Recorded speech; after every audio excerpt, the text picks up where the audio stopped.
What up, y'all? Welcome back to the Carpenter's Apprentice. My name is Roy, and this is the beginning of a series I have dubbed The Audacity of These Hoes. It's a look into my personal journey, going from a diehard Democrat to somebody who voted for Trump in this last election. Though I still do consider myself a Democrat, I just believe my party has, my God, I don't know what the hell is going on. To me, as I listen to a lot of these people break down and try to autopsy what went down, everybody has their own opinions, and perhaps I'm screaming into the void just telling the internet my thoughts, but there's a couple of things that I really want to hit on. Number one, and I'll go over these in independent videos more in depth, but at the moment, I'll just give you a brief overview of the things that I personally identify as a contributing factor to this massive loss and what will continue to be a series and a string of losses if the Democrats don't right the ship. But number one, Bernie. The way the party did Bernie dirty, I'll never forget that, and I know I ain't the only one. Number two, the process. The way that they did Bernie dirty has only continued to get more and more outrageous, audacious. I mean, it's crazy. The way that they did the nomination this last time was clearly flawed. And for anybody not to acknowledge that is to not acknowledge the truth. Then I would go over policy, because when gas and groceries are the prices they are, when the border was getting out of control, when some of these other things were just getting too weird, the Democrats refused to acknowledge it and just continued to try to bully different groups into voting for them, even though they offered damn near nothing except a rebuke of Donald Trump. And then there is a couple of other things, especially this entitlement that the Democratic Party seems to have when it comes to certain demographic groups. You know, it has always pissed me off, and it pisses me off to this day, that if you're black or brown in this country, the left believes that you owe them your vote, that you do not have God-given free will that was bestowed upon us on birth, is no longer in play. If we're talking politics, if we're talking voting, you have to vote for the Democrat, according to the left. I do not agree with this. You have to vote for the left if you're black or brown. This is bullshit. And it's crazy to me that the left doesn't recognize the hypocrisy in saying that black and brown people must vote a certain way, or they are abandoning their community and not showing goodwill and good effort and a loving respect of their neighbors and their fellow community members. If we don't vote for them, no matter how flawed they are, no matter how little they offer us, no matter how repugnant their policy positions may be. But flip that coin and you talk about white folks, and white folks can vote Republican, Democrat. I mean, nobody's like, yeah, some people don't like it, but they don't do white people dirty like they try to do us. You know, they tell us some really awful things and really try to peer pressure or bully us or paint us as villains if we do not vote their way, yet they never look inward. And, part of the reason I'm putting this series together is not just so that I can yell at the internet. That's not my intent. My hope is that by looking at some of these real issues and digging into them and showing real examples and pointing to real moments where the Democratic Party showed really weak abilities to convince or win over certain populations. I hope that by diving into those things, the Democratic Party can try to right the ship. They can try to remedy some of these issues, because our country, I think, is best served when we have two competing but strong voices with contrasting visions for America that we, the people, then get to choose from. I don't see how it helps us to have one party weak, one party strong. And furthermore, I love the Democratic Party. I love the history of the Democratic Party. I love what the Democratic Party represented and can still represent going into the future. I don't like the direction it's going in. I don't like this Liz Cheney version of the Democratic Party that they're trying to offer us up. This is ridiculous. I mean, it's essentially like Republican light, something like that.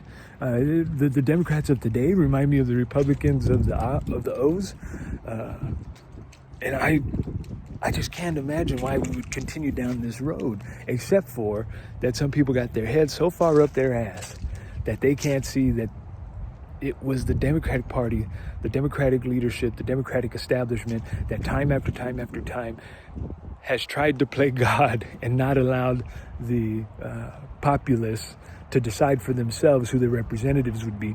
You know, for all the faults of Donald Trump and for anything that you can say about the Republican Party, they didn't like Trump. They didn't want Trump. They tried their hardest. They tried like hell not to let him get into office, but he got in anyways. And that was only possible because they actually let the process take place. They let the people decide. The Democrats seem to think that the people are incapable of making good, rational decisions. And I don't know why that is. You know, this is the same party that nominated and elected Barack Obama twice. This is the same party of Kennedy. This is the same party of FDR. This is the same party that pushed for some really historic, really monumental, people-driven stuff. And it seems like we have moved so far away from that. But it doesn't have to be like this forever, you know? Nobody knows what will happen in the next election. I know things look bad right now, but as long as the party and the party leadership is willing to acknowledge their wrongdoings and try their best, there is hope. And I believe it was in the 1976 DNC convention speech that I believe Senator Barbara Jordan or Congresswoman Barbara Jordan gave, where she talks about how in the elections prior to that, the Democratic Party had made mistakes. And I'm going to put that clip right here because what she says there, I think, is the kind of humble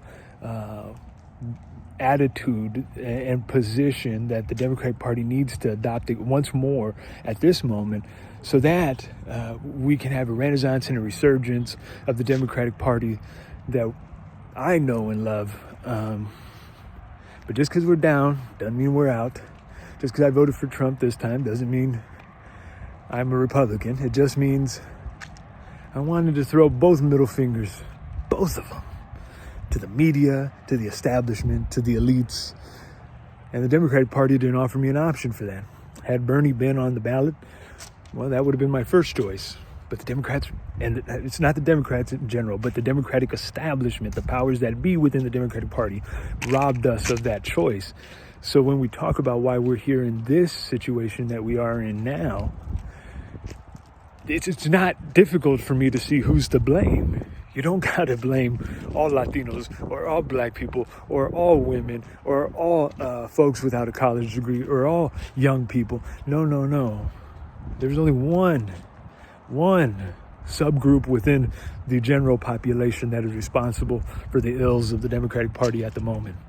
And that is the folks in charge of the Democratic Party. The people who thought, and I believe still think, that they know better than everyone else. I got news for them. They ain't the smartest individuals in the room, and they have fucked this up royally at every turn. So maybe it's worth considering stepping back, stepping aside, and letting the people do the work of the people. That's my take. Anyways, subscribe to the channel and check out the rest of the series. Like I said, I'll go more in depth into each of the points that I believe led to the demise of the Democrats up to this point. And then post that, I will start putting together what I believe are some of the ways that we can move forward and have that comeback. In any case, for you folks at home, thank you so much for watching. We will see you next time. In other times, I could stand here and give this kind of exposition on the beliefs of the Democratic Party, and that would be enough. But today, that is not enough. People want more. That is not sufficient reason for the majority of the people of this country to decide to vote Democratic. We have made mistakes. We realize that. We admit our mistakes. In our haste to do all things for all people, we did not foresee the full consequences of our actions. And when the people raised their voices, we didn't hear. But our deafness was only a temporary condition and not an irreversible condition.